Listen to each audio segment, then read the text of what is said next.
Hey guys, just finished watching Gotham Season 3, Episode 5, Mad City, Anything for You.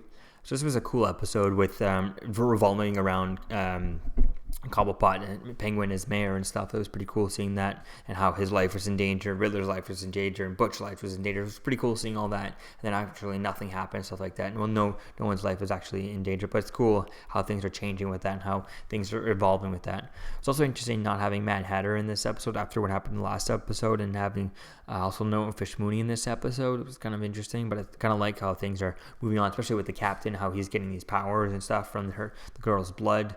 It's also interesting seeing how things are moving on, especially with Bruce and Selena Kyle. That's pretty cool seeing that. Although it was interesting seeing Selena Kyle meeting Ivy, and then Ivy being like, "Oh no, I'm not going to tell you." That was quite cool how she would tell her do that. I think it was interesting how they do that. If they want to drag that out, then actually having her not figure it out. This is going to be cool to see who figures it out first. Yes, it seems like Kat might figure it out first, or if Jim figures it out, or Bruce figures it out. But I guess if Bruce is paying Jim to look into it, then I guess he's probably not going to figure it out. Although it would be interesting for him to figure it out himself. That would be cool to see that really Batman of him to figure it out and all that stuff.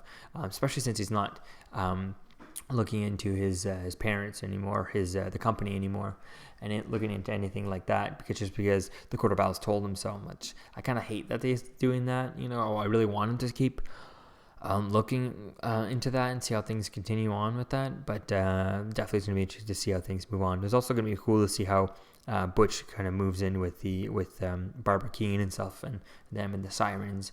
It'd be cool to see how that relationship continues on in the future and stuff. So it definitely was a fun episode, an exciting episode of things moving on, but I'm also really excited to see how things go on, especially after watching the trailer for next week's episode with Mad Hatter making Jim choose between the two women, and really definitely going to be interesting to see how that change, how things go with that.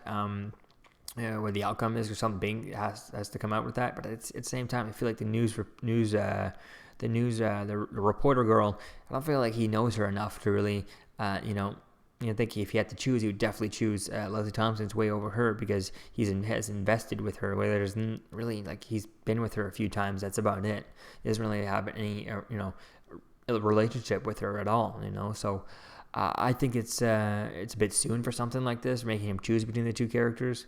But it could be interesting to see what happens, especially with her being, Leslie Thompson's being connected to Falcone now, and so things how he's going to react also to this, and what is he going to do for his daughter-in-law and stuff like that. So it's going to be interesting to see what happens next week's episode, guys. And let me know what you think about this week's episode in the comments below. I'll see you guys in the next video. Peace.